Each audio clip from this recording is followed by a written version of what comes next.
Awesome. And we are live. Welcome everyone to Resilia Office Hours.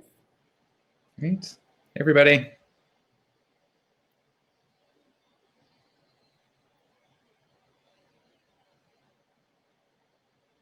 So we're so excited to be sitting here today, Resilia Office Hours, in conversation with Mitch Stein, founder and CEO of MPowerUs. Mitch, how are you doing today? Doing great. Thank you. How are you doing? I'm doing well. Excited to have this conversation with you. So we're going to give it another minute or two to let people trickle in, and we'll get into the conversation. Sounds great.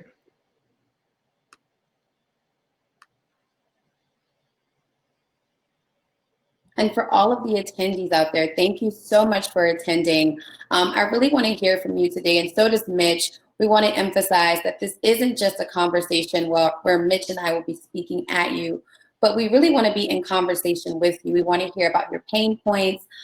We want to hear the questions that you have around choosing nonprofit technology. So definitely let us know throughout the conversation. We don't have to wait until the end. Let us know throughout the conversation the questions that you might have, because we really want to be in conversation with you and not just speaking at you, you know? Absolutely. And also in the chat, this is probably my favorite part, let us know where you're tuning in from. I'll go ahead and start by saying I'm tuning in from Houma, Louisiana, very, very small town. Mitch, where are you tuning in from? Yeah, and I'm in Fort Wayne, Indiana. So not a super small town, but it's no big city, that's for sure. Yeah. All right, Wilton, tuning in from Harlem, New York. Hi, Kiara. Awesome. Where are you tuning in from, Kiara? Brooklyn, New York. We have a lot of New Yorkers here. And Mitch, you just mentioned that you're usually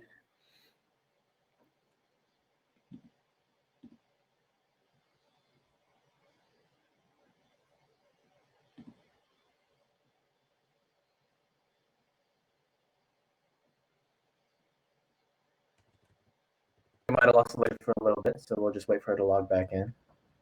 Sure, no worries. Hey, Wilton. Hey, good to see you. Too.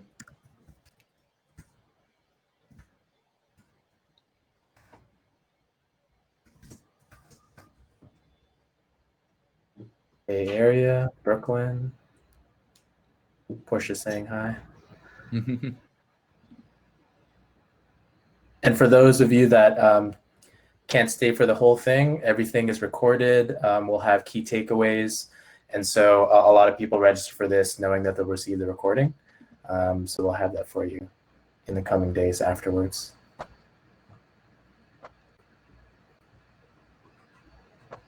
Brooklyn, Danielle, hello. It's Louisiana, Baton Rouge, amazing. Mitch, do you want to start by talking a little bit about your background and the story of MPowerUs and how it came to be? Yeah, absolutely. So, hey, everybody, my name is Mitch Stein. I'm CEO and founder of MPowerUs.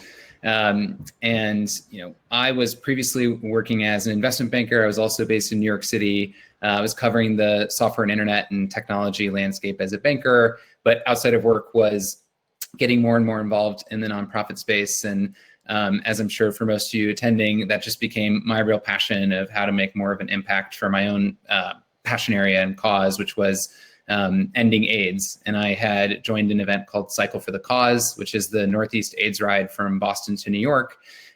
With my dad, we were honoring my uncle who we had lost to AIDS. And it just became like a part-time job of mine for the past 5 years. We raised over $400,000 from over 500 unique donors. So just a real grassroots effort that I was managing. And like many of you, I'm sure, managing in Excel sheets and doing super manual emails and phone calls and prospecting. And I realized just how challenging it is to scale impact without leveraging technology well. And I got more involved with the organization. I joined their board, helped them with some technology search and the tools and products they were using. And that was my first insight into just how big of a challenge it is for so many organizations to navigate that space, know what tools and technology they should be using where and when, And those are organizations with staff able to manage those decisions. And for those that don't have those kinds of resources, it then just becomes a matter of access that they may be limited in. And so that was really what kicked off my interest in starting MPowerUs, was creating a platform that helped organize all that information in one place about what all the options are that are out there, who is using what, and having success with different tools for different purposes, and just making it easier, more approachable, and more transparent for organizations to engage with technology. And so that was really what we set out to do, and built up this platform that's like a TripAdvisor. You can think of it for nonprofit resources and all kinds of technology, particularly around fundraising, to help explore, discover solutions, compare things, read reviews from your peers, know how to approach conversations with those vendors, and also just provide guidance to anyone that's using the platform. So we've been able to work with many nonprofits that are deciding between different CRM systems or donation forms or fundraising platforms or grants management tools, really running the gambit and helping them engage with vendors and get to the best solution for them most efficiently. Great. I'll hand the mic back to Alasia here. Thanks, Wilton. I appreciate it. Awesome. Thank you, Mitch, so much for that introduction. And so I guess we can go ahead and get started because we already have. My name is Alasia Brown, and I lead community at Resilia. Welcome to Resilia Office Hours, a live chat with nonprofit and operational leaders sharing actionable advice on how to increase your impact. You all have already gotten your introduction from Mitch. You see how amazing he is. You see why we selected him to be in conversation today. And so now, Mitch, let's just go ahead and get down to the meat of the conversation. People are here because they want to learn more about how to choose the right nonprofit technology for organizations' growth and long-term success. Why should nonprofits even care about choosing technology? Why shouldn't we just be content with using our Excel?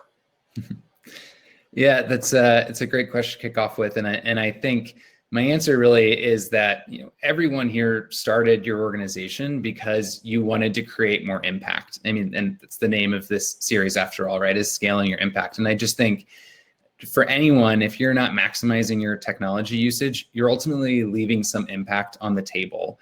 And so it really isn't something you can separate from your organization or from your impact.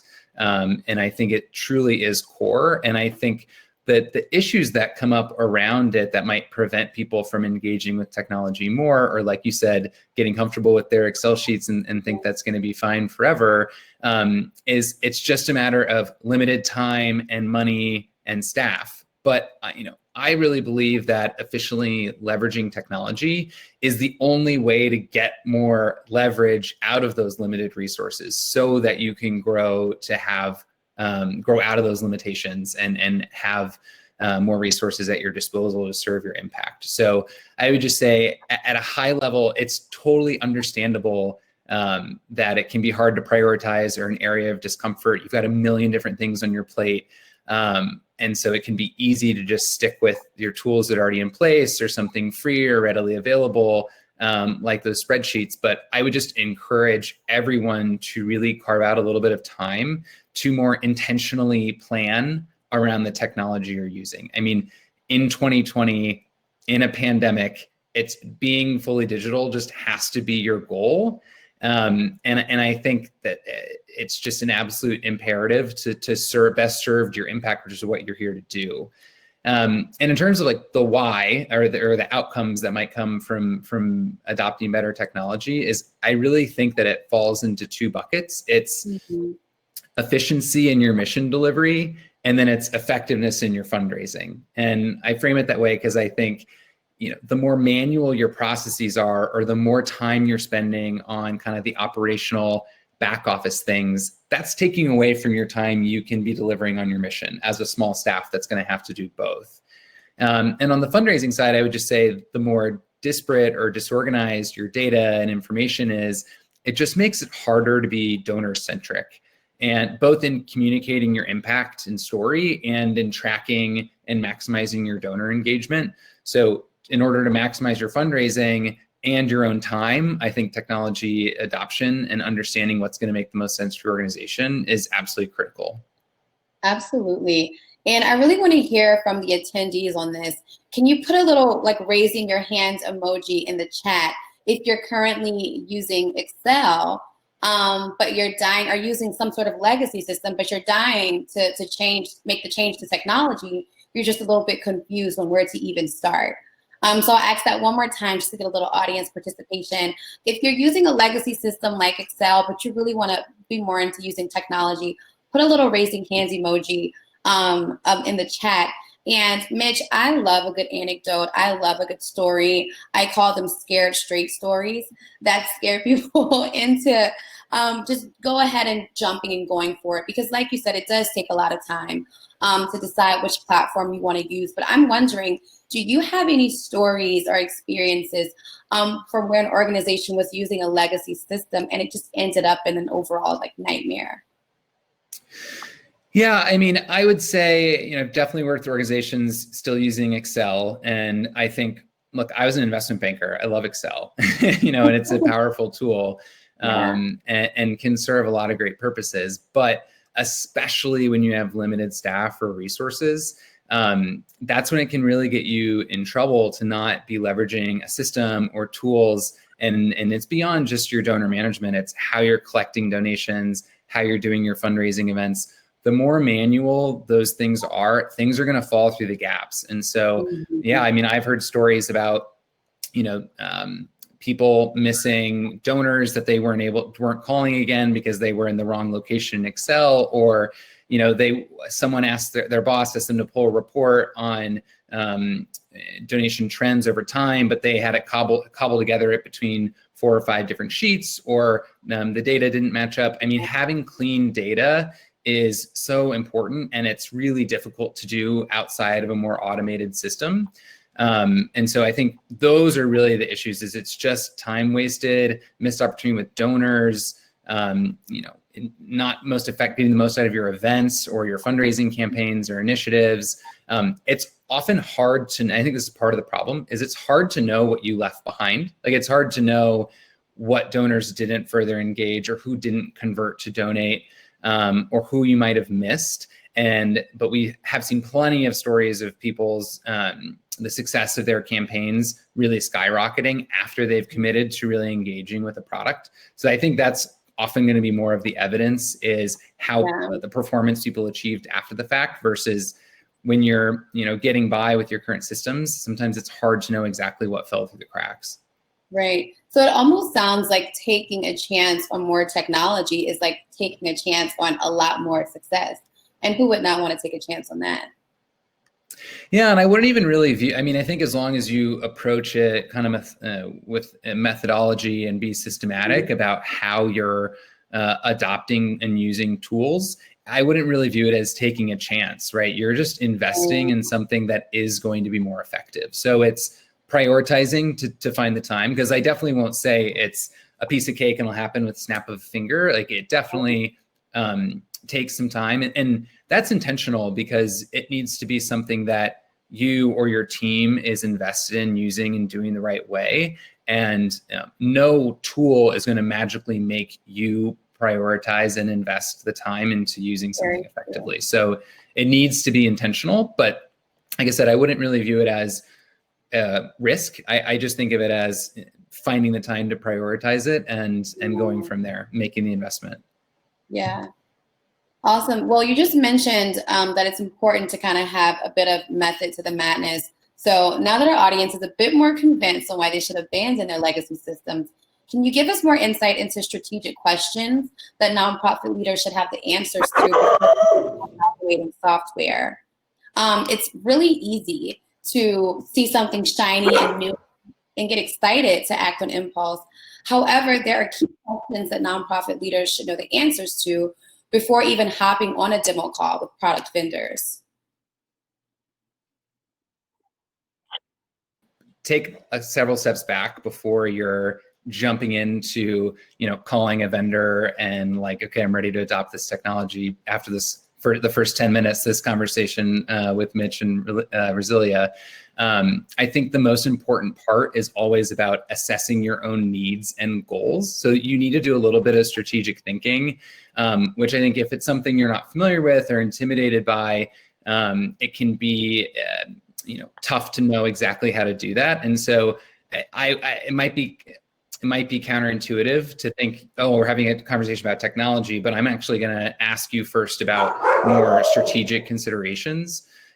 So the biggest one I would say is just understand your own revenue makeup for your organization. Like, the technology is not going to solve your own strategy around how you're funding your org. So you kind of need to understand where your current situation is and where you want to go in terms of, are you primarily earned revenue from your operations? In which case you don't need to emphasize as much of the individual donor giving and processing.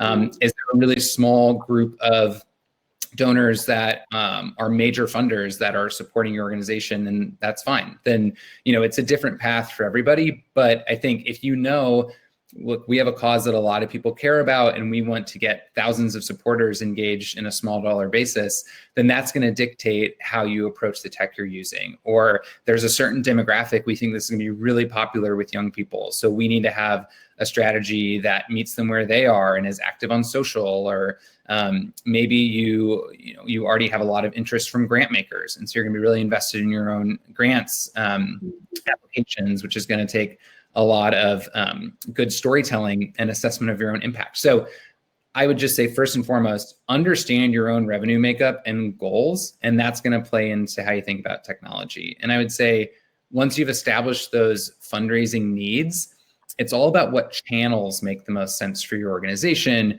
for your mission, for your audience.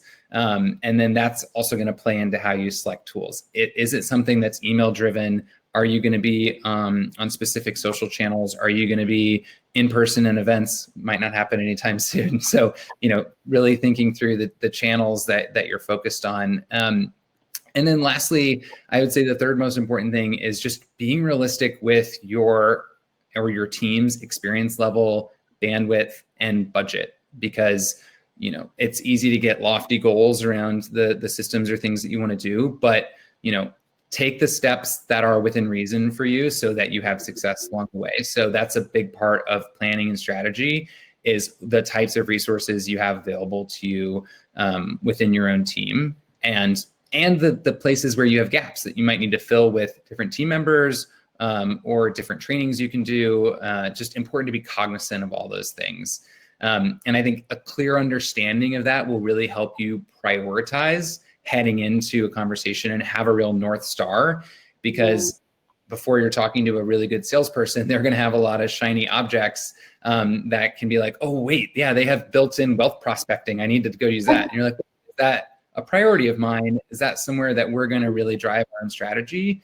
So I think that's really important. And one other thing that I'd mentioned too is just this concept that's really common in startup world, which there's a ton of crossover with starting nonprofits, obviously, is doing things manually first before you invest in some automation, which might not be what you expected me to say, but I think that's a part of strategizing around the tools you need, is before you jump into like, oh, we need some customized automated sign up process for our youth event on the weekends within our website. So we're going to go build this custom right away. Like, try something a little bit more manual first and see where the bottlenecks are. You just see a lot of people jumping into custom builds or investing in tools at nonprofits before you kind of test and experiment with what you're really going to need. And so I think that's an important part of laying out that strategy too, is a little bit of testing. And I think most people on this call, especially as we talk about, if you have been using Excel spreadsheets, you've done that. You understand where the pain points are and you're ready to move forward. But when you think more broadly about tech tools, I would definitely spend time understanding what you can do with a simpler system before you make the jump to automating something. Absolutely. And I love the commentary from Charlene. She goes, amen. So she sounds like she agrees with your numbers 1 through, I think, maybe 4 or 5 things that you mentioned, questions that are super necessary to even have answered before you hop onto these phone calls. And I'm a sucker for something shiny and new. And so I'm literally like taking mental notes as you're talking, because it is so easy to say, well, we kind of struggled with that one time last week. Let's go buy some new software for it, when that may not necessarily be necessary. So I love that. So now that we have more of a foundation, it's time to get into what I would like to call the fun stuff. It's time to actually evaluate software. So Mitch, what software categories would you suggest nonprofit leaders choose from when determining where to spend their budget? Because there are so many things. There are tools like Resilia, which I'm absolutely obsessed with. There are donor management tools, website tools, fundraising tools.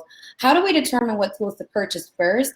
And then how do we even determine which would be most beneficial to invest into? Yeah. Well, I feel like we could probably do a webinar on probably each of those buckets, but I'll try to scratch the surface a bit on a couple of the big ones. And then, people have follow-up questions on something they're dealing with specifically, happy to jump in more detail. The one thing you brought up that I think is super important and maybe sounds obvious, but is a little underappreciated in this space sometimes is the website. I think more and more, it's clear that is really the storefront of your organization, which, 5 years ago maybe wasn't quite as critical, but now that's where you're meeting your audience, no matter what your audience is. If it's your, folks that are utilizing your services, your donors, people you're advocating for, whoever it is.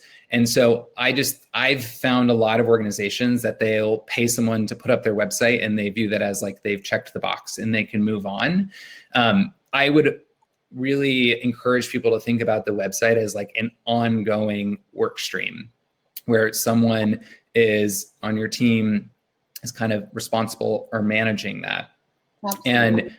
And I think that's important to appreciate too, to carve out that time and responsibility area. And also back to what we were saying around goals and understanding bandwidth, that should also go into how you set up your website. So if it's just you and you maybe don't have all the technical skills in the world, make sure you're using something that is straightforward and you don't need something custom built and something that you can manage on a day-to-day basis or someone on your team can.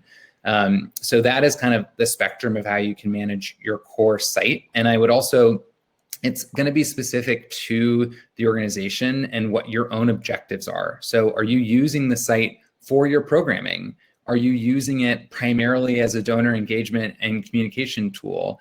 Is it really a fundraising funnel? So that goes into your strategy of how you're going to leverage those the different pieces of technology. But I think it's really key on the website to have a clear view of what you're going to do with it, how you're going to be able to manage it. And that's going to dictate where and how you want to host it and how customized you want it to be, depending on the functionality that it needs to have. Yeah, makes sense. So that's kind of on the website side. I would say the next thing to think about, just because it is so foundational, is how you are managing your donors. Some kind of database measure, I would say, is really critical for anyone who's doing individual fundraising. I think that goes into the understanding your own strategy piece. If that's going to be core to what you're doing, it is really never too early to invest in a system that's going to help you standardize and automate tracking around your individual giving. I think, especially in a world where everyone appreciates the need to be donor-centric, this is critical to understand what your engagement with your donors has been, track your notes and information on them, something that a central source of truth for you and your team, especially given there's often high turnover in the nonprofit space. The more you can memorialize things in a systematic way with a core tool and system around what you'll commonly hear referred to as a CRM, which is a constituent relationship management tool. I do think that is just such a worthy investment, and everything else we're going to talk about will kind of sit on top of that and plug into that. So can't emphasize that enough as something worth spending time on. And I think it is how you pick the right tool is so embedded in your own goals. So in terms of number of supporters you want or think you will get to, what kinds of dollars are you planning to raise digitally? How many staff members do you want plugged into this tool, or do you have someone kind of managing it? Those are all really important to set up your own framework of what's going to be best for you, because there are over 100 options that you could use out there.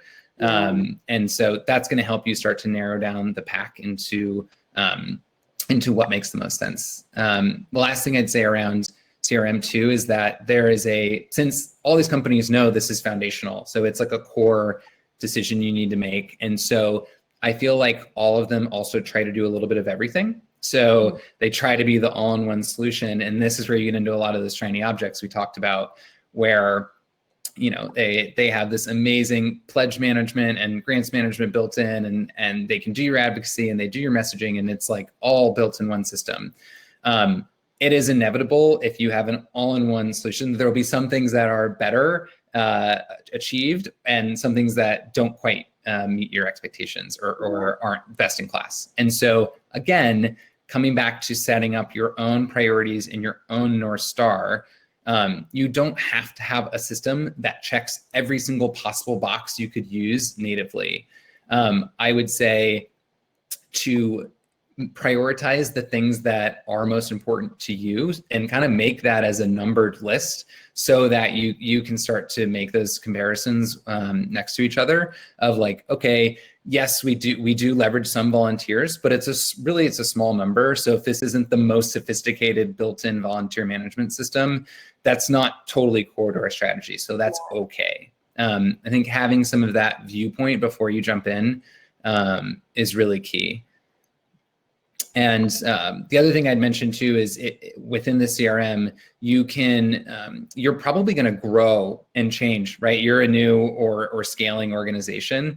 So also understanding like the flexibility the system has, can it plug easily in with some other tools as you kind of expand your fundraising, and having a view forward of like where you want to go in the future. I think that all plays a big part.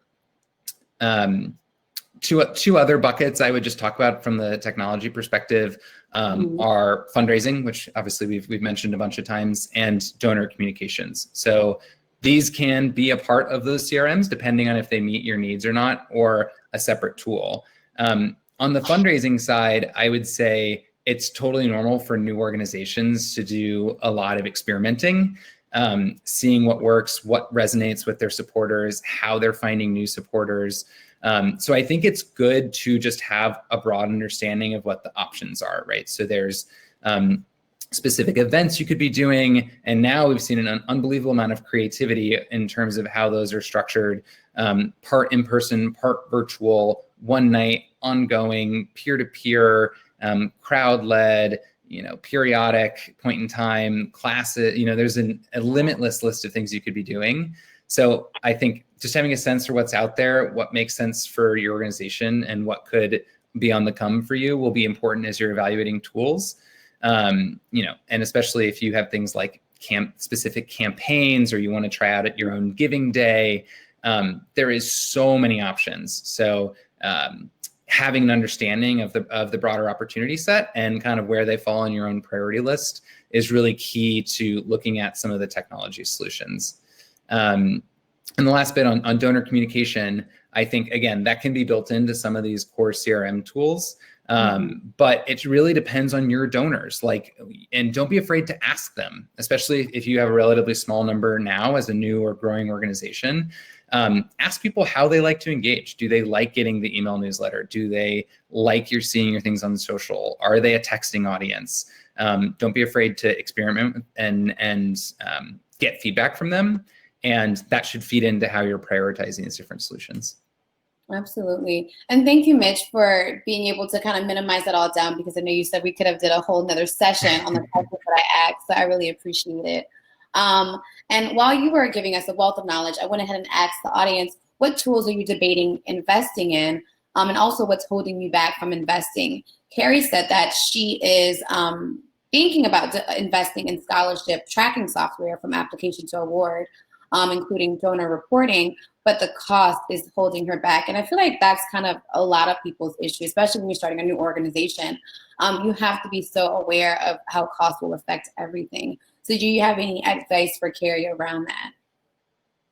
Yeah, so I would say cost is always relative to the outcomes, right? And so I would say thinking about an investment in terms of the type of return you're getting back on that. So I would just think, Carrie, about the what your current process is today, how it's limiting, where things fall through the cracks, any ways to quantify that relative to things you could get out of an improved system or an improved tool is really key. And I know sometimes it cannot be, the return calculation isn't totally straightforward, but I think in terms of preparing going into those conversations and evaluating solutions is understanding your own burden and your own cost in other terms today, maybe not dollar costs, but time, opportunities lost, and trying to lay those out is key. And, I would say,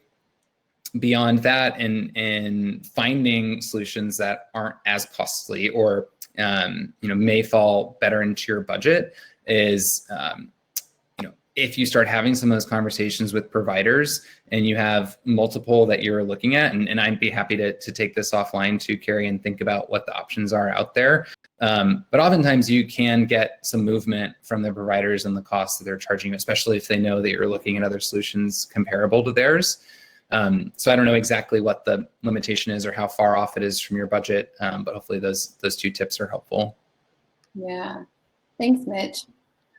So once we found an amazing product that we're sure would be beneficial, what happens next? How do we engage with sellers of these products? As someone who has dabbled in purchasing software, I know for a fact that it's easy for a buyer to feel pressured and just made to feel as though an immediate decision is necessary. How do buyers go into these sales calls confidently without feeling like they need to pull their credit card out at the end of the call? Yeah, no, I think it's a big one that we spend a lot of time on, especially with folks at using MPowerUs, is the process of engaging with vendors is really overwhelming and intimidating, and feels very like you're being pressured. So I think something we've talked about already is just making sure that you're getting your top priorities and questions addressed. So preparing for the demo, understanding what you need to get out of the product, and don't let the vendor kind of dictate the entire process and give you their sales pitch that's going to be everything that works really well. So I think that's key, is what we've already talked about around defining your own priorities, and really put them to work to provide answers. Like, try to ask some tough questions, because you're going to learn and see how much of a partner they're going to be for you longer term. So it's more than just getting your question answered. It's also kind of testing the mettle of their system or that company to meet your needs and be that partner, because it's going to be evolving and you don't know everything you're going to need to use that tool for. So I think that's key. A couple other things that I would just highlight to make sure you're asking about that they aren't always totally transparent around. Yeah. How their customer service works. There can be real variability in, like, you can email us and we'll get back to you in 24 hours, or, live chat help, or, you have a dedicated person. Oftentimes there's going to be costs associated with that variability, but you just want to understand that from the outset. If you think you're going to need really readily available ongoing customer service, make sure that falls within your budget before you get too far down the line with that provider. Speaking of budget and pricing, I also think that's worth really drilling in on. There are, as a sales tactic, you're going to try to maybe hide less attractive components of your pricing strategy, and no one likes to be surprised when those things pop up in different places. So I think making sure you're getting a totally transparent view on all the places that there could be charges. And they can be pretty hidden. I mean, if they say, oh, I integrate perfectly with Salesforce or with Constant Contact, ask what that costs. Like, there's kind of a cost to every one of those add-ons and features, and they can really add up. So I've seen people be surprised. Sorry? You shouldn't assume anything is free. Yeah, no, it typically isn't. And then the last piece that I would mention is just around the contract. That's another place that people get hung up on, is make sure that you understand really clearly what is the minimum contract length. Some of these will be like 2 or 3 years, which for a brand new, a company or an organization that's using a CRM or one of these tools for the first time, I really wouldn't recommend something with a long-term contract until you know you're comfortable with it. And so ask about month-to-month options, ask about free trials, ask what the cancellation restrictions are. Those might not be super apparent or upfront, so be sure and dig in on those. And I would just say, make sure you where possible, reference peers, what they're using, either, if you've got access to a community like the folks using Resilia, or just asking around to find someone that's similar to you and use the product. I know at MPowerUs, we do a lot of this connecting different users that are interested in or have used a given product so they can chat with each other about it without it needing to be facilitated by the vendor, because you're typically not going to get the most unbiased viewpoint when they do that. And I would just say, anywhere that we can help, if there's a specific tool, scheduling, I saw scholarship systems, that's what our platform is for, to help lay out the options and look at things side by side. And so we offer free help to kind of help evaluate and manage those things. So don't hesitate to reach out. Absolutely. Awesome. So we are going to head into the audience Q&A. I'm going to ask a question. But while I'm asking the question, I definitely want the audience to drop your questions. Mitch has a wealth of knowledge that he is dying to share with you all. So definitely ask him super specific questions around some pain points that you may be experiencing. I'm going to hop into this last question, and then we're going to go into Q&A. So one more time to the attendees, be sure to drop your questions into the chat. So Mitch, this is probably my favorite portion of Resilia office hours, and it's something new that we're starting with you. So it's my new favorite part of Resilia office hours. But it's called Departing Words of Wisdom. I think it's so important during this time for people to remain encouraged. And so something that I saw that you wrote was a new mantra that you recently discovered. And the mantra goes, "Don't quit before the miracle." So I know that you've recently discovered this, and I'd really love to hear what it means to you as we close out this office hours. Again, I just think it's so important for people to remain encouraged during this very crazy time. Yeah, no, I love that you brought that up. And, as we were talking about previously, startups and nonprofits, there's so many crossover areas. I mean, especially for the folks attending this call, it's a lot of new or growing organizations. So it means you're trying something new and you're putting yourself out there, and not everything's going to go immediately. I can assure you things aren't going to go completely to plan. And it's just about keeping moving forward, and which you kind of have to do with a bit of blind faith, because if it were obvious that you do X and you're going to get Y, someone probably would have already done it, whether that's a startup or a nonprofit. And you've taken a risk with yourself, with your organization, and so you kind of need to keep believing in your ability to achieve what you're trying with that risk beyond kind of what's immediately obvious or logical. And so, not to say that any of us are expecting a miracle to happen for our own success, but I do think you need to kind of believe in something bigger at play, or something something that could happen just based on your own continuous hard work, without it being a totally linear outcome. Absolutely. Yeah, I love that. I'm definitely going to have to add that to my list of affirmations. Don't quit before the miracle. I'm checking out our Q&A, and I don't see any questions listed. I'm so excited that we are happy that, I should say, that we did them throughout the conversation. And so I'm going to just close out by saying, Mitch, this has been absolutely amazing. And I saw that you mentioned that you're willing to take a lot of these conversations offline. So how can we remain in contact with you post this conversation? Yeah, of course. So, I mean, my email is open to everyone. I can put it in the chat right now, but it's just mitch@empowerus.org. And, some, especially like Carrie, Charlene, Courtney, some of these more specific system questions, if we can help kind of look at some options and help evaluate, more than happy to do that. And that's what we're here for, and what we kind of built the platform around. So would love to see that in action with some of your users and try to be helpful. Yeah, and what's next with MPowerUs? What are you looking forward to? Yeah, so we're about halfway through our pilot period right now, and several other add-ons that we're looking forward to help automate beyond. We've cataloged and organized so many different products and services and described them and taking peer review. But I think the next step for us is connecting more, more educational content that'll help people even know what they should start engaging with. Some quizzes that help land people in the right buckets of tools that make sense for them.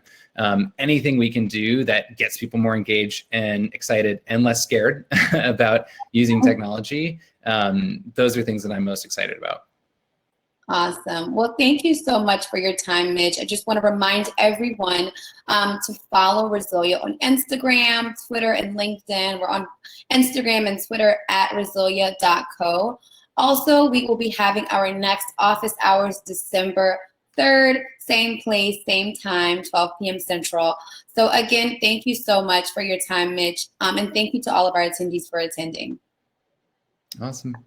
Great to see you, everybody. Thanks, Lizia. All righty. Bye-bye.